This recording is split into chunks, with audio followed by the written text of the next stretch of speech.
नमस्कार मित्रांनो पीएम किसान सन्मान निधी योजनेचा 22वा हप्ता आता लवकरच शेतकऱ्यांच्या खात्यामध्ये जमा होणार आहे। मित्रांनो 22व्या हप्त्याची बऱ्याच आतुरतेने वाट पाहत होते शेतकरी। मित्रांनो या शेतकऱ्यांना आता त्यांच्या बँक अकाउंटमध्ये 2000चा हप्ता जो आहे तो लवकरच जमा होणार आहे।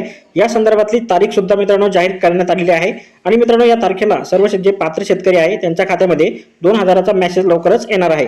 तर या संदर्भातली तारीख आणि मित्रांनो या संदर्भातलं वेळापत्रक सविस्तर माहिती आपण या आजच्या व्हिडिओमध्ये पाहणार आहोत। तत्पूर्वी आपण चॅनलवरती नवीन असाल तर कृपया चॅनलला सबस्क्राइब करून ठेवा। अशाच प्रकारची माहिती आधारित व्हिडिओ आपल्यापर्यंत पोहोचत राहतील। तर पाहूया मित्रांनो या संदर्भातली सविस्तर माहिती। तुम्हाला तुमच्या ब्राउझरमध्ये यायचं आहे। ब्राउझरमध्ये आल्याच्या नंतर इथे टाइप करा पीएम किसान। अशा प्रकारे टाइप केल्याच्या नंतर मित्रांनो पहिलीच वेबसाईट येईल। पहिल्याच वेबसाईटला तुम्हाला ओपन करायचं आहे। ओपन झाल्याच्या नंतर मित्रांनो पाहू शकता अशा प्रकारे एक बॅनर तुमच्या समोर आलेला आहे। माननीय प्रधानमंत्री श्री नरेंद्र मोदी द्वारा पीएम किसान सम्मान निधि की 22वीं किस्त के तहत 9 करोड़ 32 लाख से अधिक किसानों के खाते में 18,640 करोड़ से अधिक की धनराशि का हस्तांतरण। तर मित्रांनो याला खाली जर का आपण स्क्रोल केल्याच्या नंतर मित्रांनो इथे खाली सुद्धा एक मित्रांनो तुम्हाला इथे पाहू शकता तुम्ही मी तुम्हाला मराठी माननीय पंतप्रधान 13 मार्च 2024 रोजी गुवाहाटी आसाम येथून पीएम किसान योजनेचा 22वा हप्ता जारी करतील।